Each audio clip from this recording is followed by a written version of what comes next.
예, 안녕하세요. 저는 선문대학교 입학팀장 박권영이라고 합니다. 처음 만나는 대학 입시라는 주제로 간단한 강의를 좀 준비를 해봤습니다. 대학 입시에 대해서 전혀 모르시는 분들을 위해서 저희가 이 자료를 만들었다라고 생각을 해주시면 좋을 것 같습니다. 일단 기본적으로 우리 대입 구조 자체가 점수 경쟁이 심화되다 보니까 이런 것들을 꼭 준비를 잘해야 된다. 그렇기 때문에 사교육기관의 도움을 받아야 된다. 이런 것들을 많이 하고는 있지만 제 생각에는 사교육기관의 힘을 그렇게 빌리지 않아도 무방한 것이 아닌가라는 생각들을 좀 하고 있습니다. 오히려 대학 입시라는 것은 나에게 맞는 길을 찾아가는 과정을 찾아가는 방법이다라고 생각을 해주시면 좋을 것 같습니다. 물론 이게 너무 이상적인 말 아니야? 나에게 맞는 길을 찾는 과정이라는 게 과연 옳은 건가? 그냥 열심히 점수 경쟁해서 좋은 대학, 좋은 과 들어가면 되는 거 아니야? 라고 생각을 하실 수도 있습니다. 물론 그렇게 말씀하신다면은 여러분의 말씀이 다 맞습니다. 하지만 이런 상황에서도 여러분들이 그나마 나에게 맞는 길을, 나에게 맞는 전공과 학과를 찾아가는 것을 잘 한다면은 그게 가장 이상적인 입시의 결과가 아닐까요? 라고 생각을 합니다. 현재 수시에서 대부분의 대학들이 80% 이상을 선발을 한다라고 보시면 좋을 것 같습니다. 평균 80%고요. 그리고 정시에서 나머지 인원들을 선발을 하고 있습니다. 수시부터 먼저 말씀을 좀 드리면요. 수시는 기본적으로 3학년 1학기 과정을 마친 이후에 여름방학이 지나고 9월 중순, 초중순경에 원서 접수를 시작합니다. 그때 원서 접수를 시작해서 이 전형 과정이 10월, 12월까지 진행이 된다고 보시면 좋을 것 같아요. 12월 중하순경에 이 모든 충원 과정까지 다 마친 이후에 바로 정시 모집이 들어가게 되어 있습니다. 정시 모집은 기본적으로 수능 위주로 선발이 된다고 보시면 좋을 것 같아요. 과거에는 이 지원 횟수의 제한 같은 게 없었습니다. 많은 대학들의 많은 전형에 지원을 많이 할 수 있었는데 지금 현재는 수시에서는 딱 6번만 지원을 합니다. 뿐만이 아니라 정시 같은 경우에는 딱 3번만 지원할 수 있습니다. 가군, 나군, 다군 이렇게 3번 지원할 수 있고요. 이 수시에서도 불합격되고 정시에도 불합격됐다 라면은 최종적으로는 선택을 해야 됩니다. 추가 모집을 가느냐 아니면 재수를 해야 되느냐. 추가 모집은요 2월 20일경부터 진행이 돼서 2월 28일 말일까지 한 일주일 정도 추가 모집 과정이 진행이 된다라고 생각을 해주시면 좋을 것 같아요. 또 한 가지 주의하셔야 되는 사항은요. 수시에서 합격을 합니다. 최초 합격뿐만이 아니라 예비 번호를 기다렸다가 충원 합격이라도 되는 순간 반드시 등록을 한 군데 이상은 하셔야 됩니다. 왜냐하면 수시에서 충원 합격이 되는 순간은 정시에서 지원이 불가하기 때문이죠. 그렇기 때문에 이 지점을 잘 기억을 하셨다가 수시에서 등록을 안 할 예정이야. 그러면 애초에 지원을 안 하시는 게 맞습니다. 그리고 나는 정시에 승부를 보겠다? 그러시면은 수시에서 꼭 내가 가야 되는 대학들, 학과들을 상향 지원하신 다음에 그 외에는 무조건 정시를 선택하시는 것이 옳은 선택이다라고 봐주시면 좋을 것 같습니다. 그리고요, 중요한 거는 정시 같은 경우에도 마찬가지로 최종 등록을 하시게 될 경우에는 추가 모집이 지원이 안 됩니다. 이게 약간 미묘한 차이가 있는 게 정시에서 충원 합격이 되시더라도 대학 등록을 포기하시게 되면은 추가 모집까지 지원이 가능하시다라는 것 차이가 있다라는 것만 꼭 기억을 하시면 좋을 것 같고요. 그래도 안 된다. 그러시면은 재수를 선택을 하셔야 되는데 저는 개인적으로 재수까지는 바라보지 않습니다. 예, 다음으로 소개해 드릴 거는요. 대입 전형 표준 체계입니다. 기본적으로 과거부터 대학의 전형 숫자가 너무나 많아서 이해가 안 된다. 그런 얘기들이 많았었기 때문에 교육부 대기업 차원에서 전형 유형을 통일화시켰습니다. 그래서 화면에 보시는 것처럼 수시에서는 학생부 위주 전형이 핵심이다라고 보시면 좋을 것 같아요. 많은 비율의 학생들을 학생부 위주 전형으로 뽑고요. 학생부 위주 전형은 학생부 교과 전형과 학생부 종합 전형으로 나뉘어지게 되어 있습니다. 그리고 4% 남짓한 인원들을 논술 위주 전형으로 선발을 하고 있고요. 그리고 예체능 계열 같은 경우에는 실기 실적 위주로 선발을 하고 있다.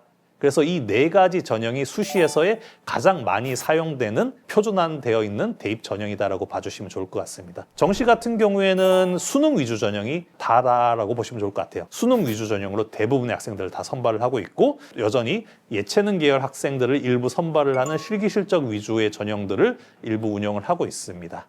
그리고 극소수로 이제 학생부 위주 전형을 일부 운영을 하고 있는데요. 요거는 정원 외 전형으로 많이 활용이 되는 사례들이 있다라고 생각을 하시면 좋을 것 같습니다. 핵심적인 거는요, 약간 이것이 수도권 대학들과 비수도권 대학들의 차이를 보이고 있다는 겁니다. 그래서 학생부 위주 전형 그래 알겠어. 그러면 교과를 준비해야 될까? 종합을 준비해야 될까? 라는 것을 고민을 많이 하실 겁니다. 그런데 많은 비율에서 봤을 때 수도권 대학들 같은 경우에는요, 학생부 교과 전형으로 일단은 적은 비율을 선발을 하고 있습니다. 그리고 이 수도권 대학들 같은 경우에는요, 이 학생부 위주 교과, 학생부 교과 전형임에도 불구하고 수능 최저학력 기준을 걸어놓는 대학들이 많이 있다라고 보시면 좋을 것 같고요. 수도권 대학에서는 학생부 종합 전형으로 많은 인원들을 선발한다라고 보시면 더 좋을 것 같습니다. 그리고 상대적으로 비수도권 대학들 같은 경우에는요, 학생부 교과 전형을 많은 비중으로 선발을 하고 있습니다. 그래서 67%에 해당되는 큰 비중을 학생부 교과 전형으로 선발을 하고 있고, 학생부 종합 전형은 대략적으로 20% 내외의 비율로 선발을 하고 있다라고 생각을 해주시면 좋을 것 같습니다. 그래서 이런 것들을 고려를 하셔갖고 지금 현재 학생의 등급이라든가 이런 걸 고려하셔서 내가 갈 만한 대학들이 수도권 대학인지 비수도권 대학인지 여기에 맞춰서 준비하셔야 되는 학생부 위주 전형도 차이가 있다라는 것을 꼭 기억을 해주시기 바랍니다. 일단 학생부 교과 전형부터 먼저 설명을 드리겠습니다. 학생부 교과 전형 같은 경우에는 기본적으로 학생부에 나와 있는 내신 성적 있지 않습니까? 석차 등급. 그 교과를 기반으로 해서 선발을 한다라고 생각을 해주시면 좋을 것 같습니다. 기본적으로 학생부 교과 100% 전형을 많이 운영을 하고 있고요. 여기에 수능 최저학력 기준을 건 대학과 안 건 대학이 차이가 있습니다. 그리고 일부 대학들 같은 경우에는요, 학생부 내신 성적 교과를 90% 정도 선발하고 90% 80% 정도 선발을 하고 다른 비율을 학생부에 나와 있는 정량 지표, 특히 이제 출결 같은 것들을 많이 활용을 해서 반영을 하고 있는 선발하는 대학들도 있습니다. 또한 학생부 교과를 70% 60% 반영을 하고 면접을 한 30-40% 정도를 반영하는 대학들도 물론 있고요. 그 다음 사례를 보시는 것처럼 단계별 전형을 하는 데도 있습니다. 그래서 1단계에서 교과 100으로 정해져 있는 이미 배수 4배수, 5배수, 7배수 이렇게 선발을 한 다음에 이 배수 안에 든 학생들만을 수험생만을 대상으로 면접을 실시하는 단계별 전형도 운영을 하고 있습니다. 그리고 5등급제가 실시가 되면서 기본적으로 학생부 교과 외에 교과 종합평가라는 그 일종의 교과 영역에 해당되는 서류평가를 실시하는 대학들도 수도권 중심으로 많이 생기고 있습니다. 그렇기 때문에 이런 것도 일종의 교과 전형의 한 예시다라고 봐주시면 좀 좋을 것 같고요. 여기에 또 실시하는 이 면접 전형 같은 것이 있는데 기본적으로 구술 면접이라든가 인적성 면접 그리고 학생부의 내용들을 확인하는 확인 면접 등이 진행이 되고 있습니다. 학생부 교과 같은 경우에는요, 이 교과 성적을 산출하는 방식 또한 잘 눈여겨보셔야 됩니다. 기본적으로 수시에서는요, 고등학교 과정 1학년 1학기 때부터 3학년 1학기 때까지의 내신 성적을 5학기의 내신 성적을 보통 반영하는 사례들이 많이 있습니다. 그리고 전 교과를 다 반영하면 좋겠지만 대학에 따라서 차이가 큽니다. 국영수 사과를 반영하는 대학이 있고 예를 들어서 인문계열 같은 경우에는 국영수 사 또는 자연계열 국영수 과 이렇게만 반영하는 대학들도 있고요. 일부 같은 경우에는 상위권, 일부 교과의 상위 과목들을 일부 반영하는 대학들도 있습니다. 그렇기 때문에 이런 것들은 그 반영 교과라든가 과목 선택 여부, 그리고 이수 단위 반영 여부, 그리고 학년별 반영 비율이라든가 이런 것들은 대학마다 다 차이가 있기 때문에 이런 것들을 꼼꼼하게 보실 필요가 있습니다.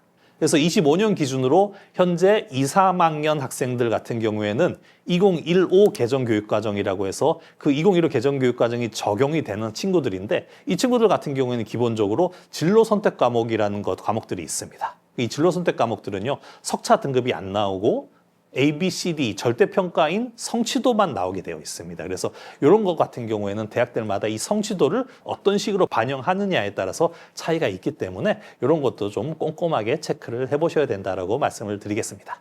자, 석차 등급 체계를 조금 더 말씀을 드릴게요. 1등급, 몇 등급, 5등급이네, 9등급이네 이렇게 말씀을 좀 많이 들어보셨을 것 같은데요. 현재까지 조금 전에 말씀드렸던 2015 개정교육과정에 해당이 되는 2학년, 3학년 학생들 그리고 그 이전의 재수생들까지는 9등급 체계의 석차 등급이 나와 있습니다. 9등급 체계는요, 정규 분포에 따라서 그 인원들을 배정을 하게 되어 있다고 보시면 될 것 같습니다. 그래서 1등급과 9등급은 상위 4% 그리고 하위 4%에 해당이 된다라고 보시면 좋을 것 같고요. 한 예로 가장 중간인 5등급 같은 경우에는 20%에 해당되는 성적이다라고 보시면 좋을 것 같아요. 100명 중에서 40등부터 60등까지가 다 5등급에 해당이 된다라고 봐주시면 좋을 것 같습니다. 반면 중요한 거는요, 현재 1학년 학생들, 대학 입시 관점에서는요, 2028학년도 입시에서 지원을 할 친구들 같은 경우에는 지금부터 5등급 체계가 진행이 되고 있습니다. 그래서 9등급보다는 많이 구간이 줄었어요. 예를 들어서 1등급 같은 경우에는 상위 10%입니다. 그리고요, 중간에 해당되는 3등급 같은 경우에는요, 중간을 기점으로 32%에 해당이 되는 학생들이 여기에 배정이 되어 있습니다. 그래서 구간이 짧아지면은 좋을 수도 있는 거야 라고 생각을 하실 수도 있는데요. 과거 9등급 체계에서 1등급에서 2등급으로 떨어지는 것보다 5등급 체계에서 1등급에서 2등급으로 떨어지는 형태가 가장 데미지를 많이 받게 되어 있습니다. 5등급제라고 해서 쉬운 것들은 아니다라고 생각을 해주시면 좋을 것 같아요. 오히려 등급 경쟁이 더 치열해질 수 있습니다. 그리고 플러스 5등급제에서는 많은 대학들이 변별력이 없다라고 생각들을 많이 하고 있어요. 그래서 많은 것들, 정성평가라든가 면접이라든가 부가적인 평가들을 많이 진행을 하려고 하고 있다. 그래서 전형이 점점 더 복잡해질 가능성이 높아지고 있다는 것도 꼭 기억을 해주시면 좋을 것 같습니다. 그래서 2015 개정교육과정을 화면에 보신 것처럼 약간의 좀 차이가 있어요, 사실은. 그래서 현재 9등급 체계의 석차 등급이 반영이 되고는 있습니다. 공통 과목이라든가 학생들이 일반적으로 선택하는 일반 선택 과목 같은 경우에는 9등급 석차 등급이 나오는데 아까 말씀드렸던 것처럼 진로 선택 과목들은 성취도만 나오고 있기 때문에 대학들은 석차 등급을 일정 부분 반영을 하고 또 일정 부분은 이 진로 선택 과목의 성취도를 반영을 하고 있다라는 것을 꼭 기억을 해주시면 좋을 것 같아요. 개정교육과정에 해당이 되는 2, 3학년 학생들 같은 경우에는 예를 들어서 화학 1, 화학 2가 있어요. 그러면은 화학 1 같은 경우에는 일반 선택 과목이 해당이 되기 때문에 석차 등급이 나오고 있습니다. 그렇지만 화학 2 같은 경우에는요, 석차 등급이 안 나오고 성취도만 나오게 되어 있다라고 봐주시면 좋을 것 같습니다. 2028학년도 대학 입시 개편 확정안이 확정이 되면서 기본적으로 현재 1학년 학생들, 2022 개정교육과정에 해당이 되는 학생들 같은 경우에는 현재 5등급 체계가 다 적용이 된다고 보시면 좋을 것 같습니다. 그래서 학생들이 응시하는 보통 교과라든가 기존에 있었던 진로 선택 과목, 일반 선택 과목에 해당되는 과목들은요, 전부 다 5등급의 석차 등급이 나온다고 보시면 좋을 것 같아요. 성취도라든가 이런 것들은 성취도만 나온 것이 아니라 석차 등급까지 같이 병기가 되고 있기 때문에 많은 대학들은 기본적으로 석차 등급을 전형에 반영을 한다라고 봐주시면 좀 좋을 것 같고요. 단 차이가 있는 게 사회과학 융합 선택 과목이라는 게 있어요. 융합 과목이 조금 개설이 되었거든요. 여기에 해당되는 과목들만 5등급 체계가 아닌, 석차 등급이 아닌 A, B, C, D, E에 해당되는 성취도가 표기가 된다는 것을 꼭 기억을 해주시면 좋을 것 같아요. 근데 여기 이 융합 선택 과목에 해당되는 과목 숫자가 그렇게 많지가 않아요. 공부하시는 많은 과목들이 거의 다 석차 등급이 표기가 된다라고 기본적으로 생각을 하시면 좋을 것 같습니다.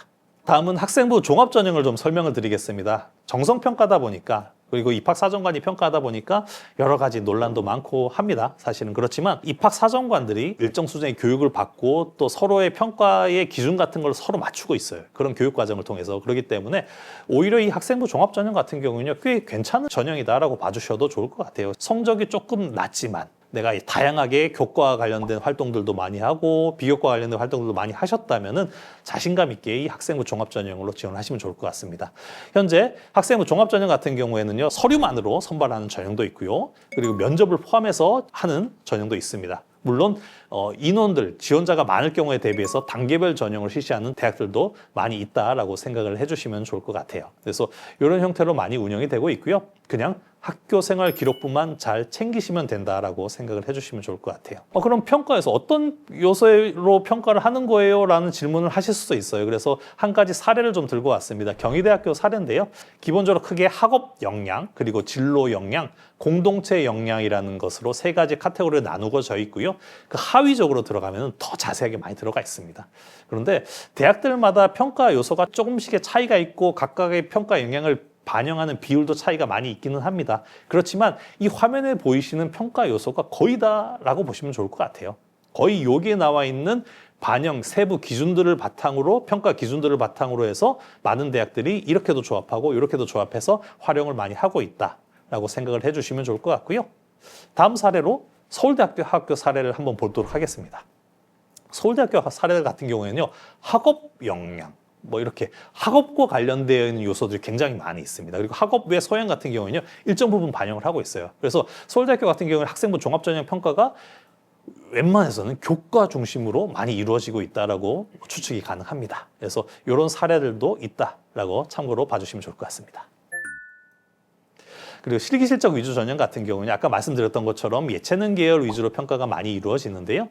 기본적으로 예체능을 준비한 미술, 체육, 음악, 뭐 공연, 연기 뭐 이런 쪽으로 준비하는 친구들은요. 기본적으로 그 과에 가시려면은 실기를 준비를 하셔야 됩니다. 그래서 이런 것들이 기반이 되는 전형들이 많이 운영이 되고요.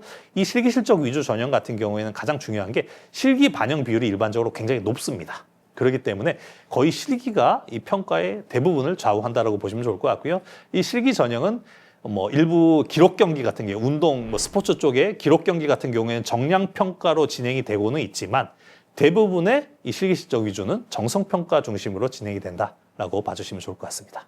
다음으로는 논술 위주 전형입니다. 논술 위주 전형은요, 말 그대로 조금 논술의 반영 비율을 높였어요. 그래서 요즘에는 과거에는 이제 학생부 교과 뭐 10%, 뭐 20%, 30% 이렇게 반영하는 대학들도 많이 있었는데 요즘에는요, 논술 100% 전형들이 많이 늘고 있습니다. 대학들이.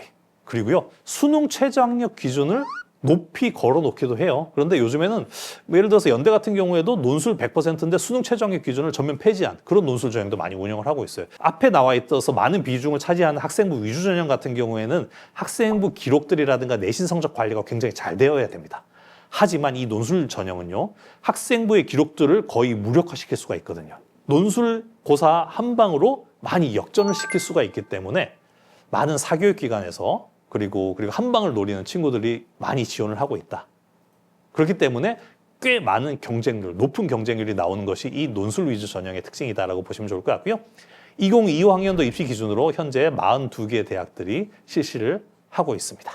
이 논술이나 면접 같은 경우에는요, 꼭 주의하셔야 되는 게 이 선행학습 영향평가라고 하는데요. 이 공교육 정상화법, 2015년에 발효된 이 공교육 정상화법에 따르면은 대학별 고사입니다. 대학 자체적으로 실시하는 고사, 논술이라든가 면접, 뭐 실기 뭐 이런 것들에 해당되는 것들은 선행학습 영향평가라는 것을 의무적으로 실시를 해야 됩니다. 이 선행학습 영향평가라는 게 뭐냐면은 논술에서 출제한 문항들이 실질적으로 고교 교육과정을 벗어나지 않았느냐. 만약 고교 교육과정을 벗어난 문항을 출제를 했다면은 그 대학은 페널티를 주겠다.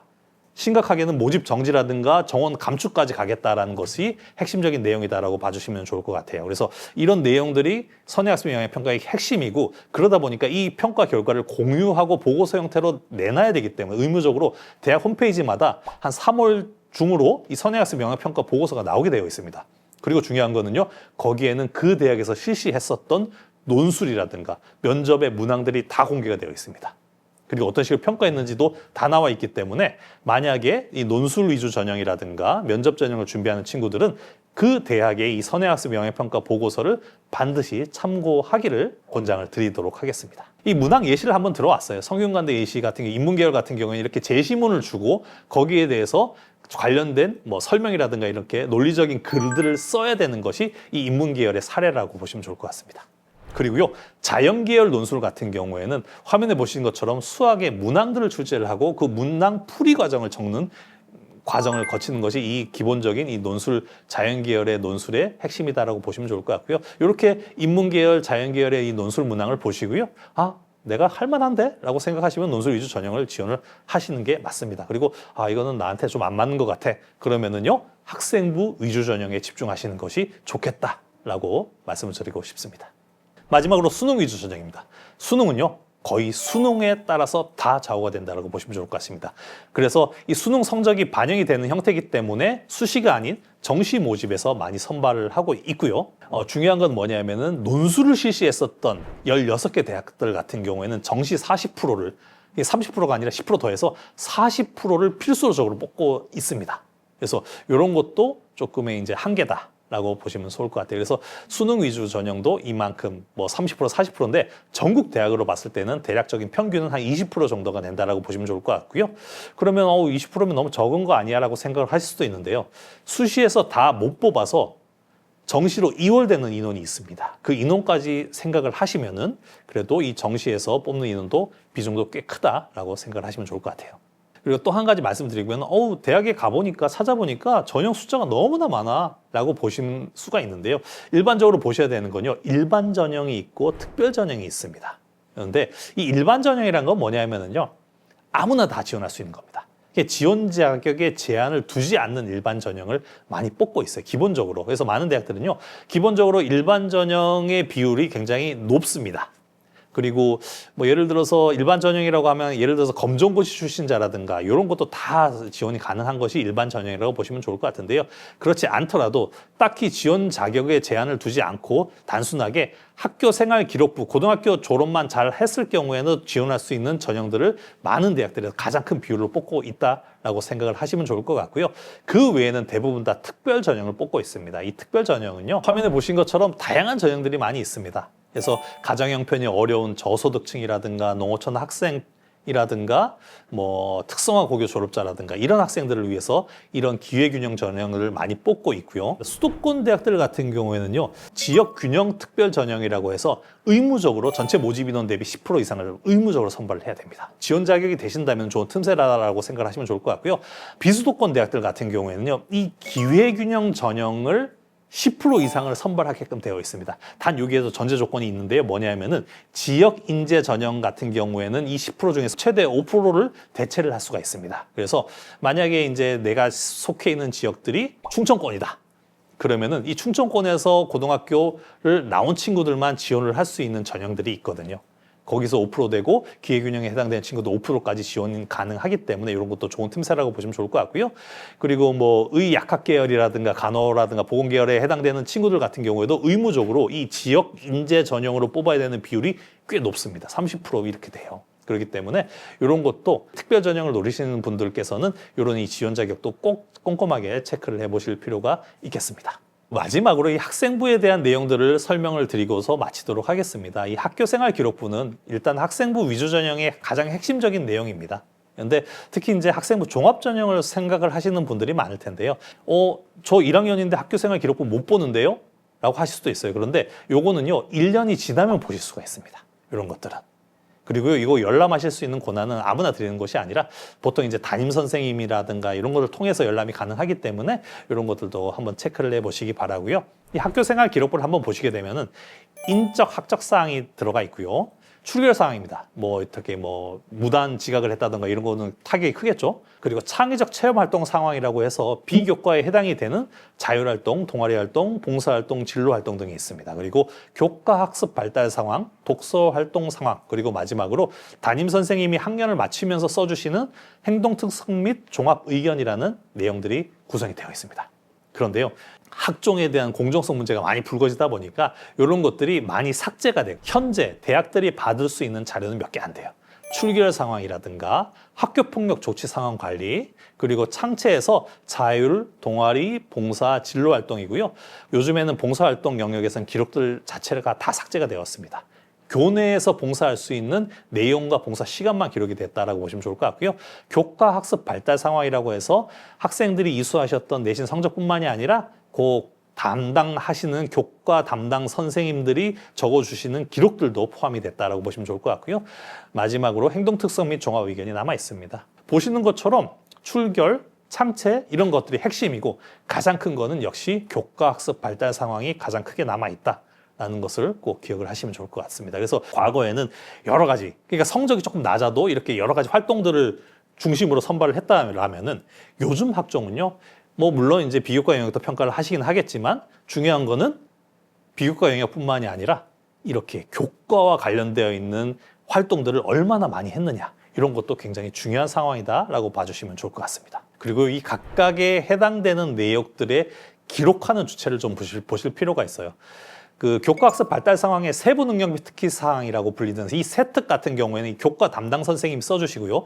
동아리 활동 같은 경우에는 동아리 담당 교사가 쓰게 되어 있습니다. 그런데 그 외에는 전부 다 담임 교사가 쓰게 되어 있습니다. 그래서 이 학생부 기록의 모든 권한은 담임 교사가 거의 다 가지고 있다고 보시면 좋을 것 같습니다. 그래서 이 담임 교사와의 관계성을 잘 가져가시는 것도 이 학종 관리하는 데 중요하다라고 생각을 하시면 좋을 것 같아요.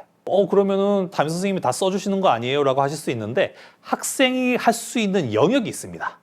예를 들어서 자기가 했었던 활동들을 동료 평가사라든가 자기 평가서라든가 아니면 수업 산출물 또는 소감문, 독후감 이런 형태로 선생님 저 이런 활동들을 했어요라고 선생님한테 제공을 해줄 수 있는 권한이 있습니다. 그렇기 때문에 이런 것들을 잘 활용을 하셔서 본인의 학생부 기록들이 조금 더 잘 보완이 될 수 있도록 신경 쓰는 것도 좋겠습니다.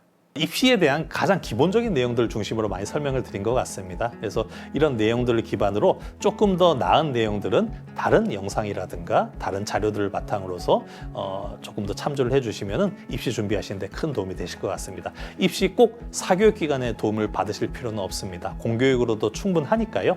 이런 영상들을 참고를 하셔서 입시 성공을 꼭 하시기를 기원하도록 하겠습니다. 감사합니다.